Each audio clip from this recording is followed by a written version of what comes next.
This is Plant-Based Briefing, From Skeptic to Believer, Why I Ditched Paleo for a Plant-Based Diet by Daniel Chong, ND at forksoverknives.com. And I'm Marian Erickson, and this is the Plant-Based Podcast, where I narrate a variety of articles on plant-based and vegan living with permission in about 10 minutes or less every weekday. There are so many reasons to eat this way and to live this way.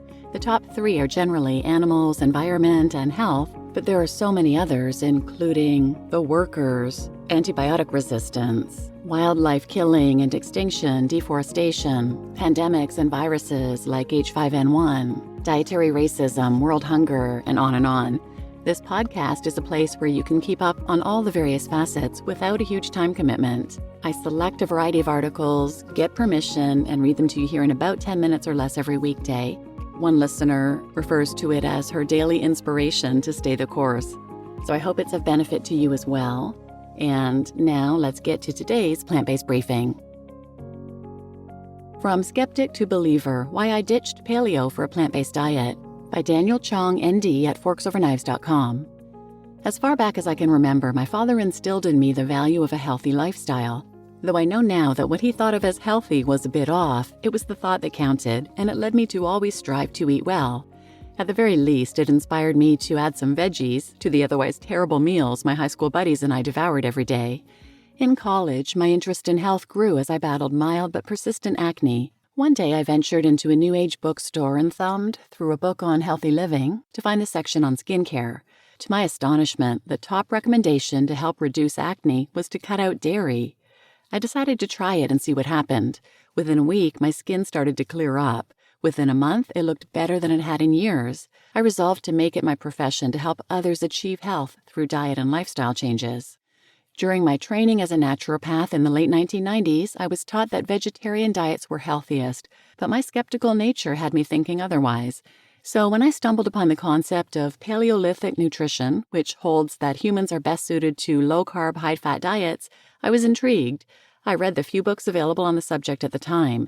The reasoning appealed to me, and I ended up spending the first 10 years or so of my practice following this approach and teaching it to my patients, with at times good results.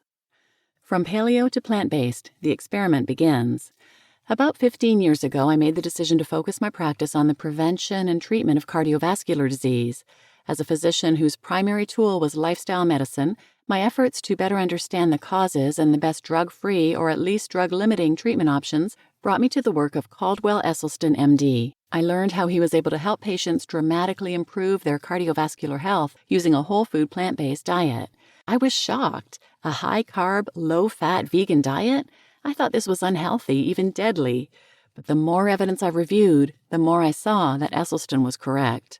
It was a challenging time. I had really believed I was helping patients over the previous decade. Now I realized that by encouraging them to eat paleo, I may have harmed them in the long run. I accepted that I needed to learn more about the whole food plant-based way of eating. It was time for a new experiment. I would go whole food plant-based for 6 weeks before deciding whether to recommend it to my patients. I'm an all-or-nothing type of person, so I took the plunge overnight, seeing the evidence firsthand. It took a few weeks for my intestines to adjust to the increased dietary fiber, but after that I started feeling really good. I noticed more of a lightness to my physical and mental state, more energy, and less stiffness upon waking. There were other surprising benefits, too. I'd been involved in different sports throughout my life, and I'm still an avid basketball player. Prior to going whole food plant-based, I was less and less able to recover from hard play in a timely fashion.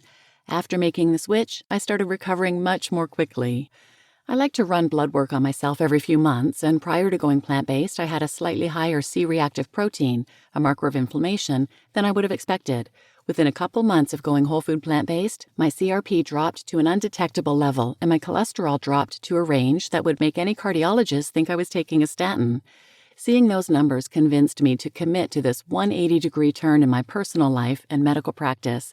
I was all in on whole food plant-based. The right choice.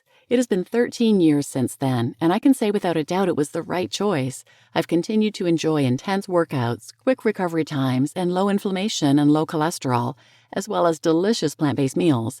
Some of my favorites lately include black bean tacos, lentil soup, and tofu scrambles with potatoes and veggies. I am so grateful to have discovered the benefits of whole food plant-based eating. My patients and I are much better off for it. Beyond diet, 4 pillars of heart health.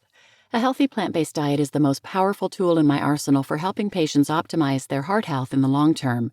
Many other aspects of our lives and habits can have an impact. These are 4 areas outside the realm of eating that I focus on with clients in my naturopathic medicine practice. Number 1, don't skip the dentist. Unhealthy teeth and gums can become a reservoir of harmful bacteria that can leach into your bloodstream and injure blood vessels, making them more vulnerable to plaque formation. Regular dental checkups and cleanings can go a long way toward maintaining heart health. Number 2, prioritize sleep. Poor sleep in general has a negative impact on many aspects of health and resiliency, and sleep apnea is an especially potent contributor to poor cardiovascular health. If you snore, wake often during the night, and/or don't feel well rested in the morning, talk to your doctor about having your sleep evaluated. 3, move frequently. Sitting for too long is harmful, even if you get in a daily workout at some point during the day. To all my patients, I recommend making a point of frequently getting up and moving around briefly throughout a day when they'd otherwise be sitting. And number 4, extend your exhale. Take about 5 minutes twice a day to focus on slow breathing, where each exhale is about twice as long as the inhale. This reduces sympathetic nerve activity and can help alleviate stress and lower blood pressure. You just listened to From Skeptic to Believer, Why I Ditched Paleo for a Plant-Based Diet by Daniel Chong, ND, at forksoverknives.com. And I'm your host, Marian Erickson. As always, I put a link to the original post in the show notes, and I'll also link a couple other related episodes about paleo diets. You can also find countless episodes on cardiovascular disease and blood pressure and other things that were mentioned in this article, but I'll specifically link 739, if you eat paleo, you've been doing it wrong, turns out they were more like blue zoners, 319, lose 2 pounds in one sitting, taking the myocenic route, and 237, paleo, a misguided approach to optimal health. So please share this episode with anyone who might benefit, and thanks for listening.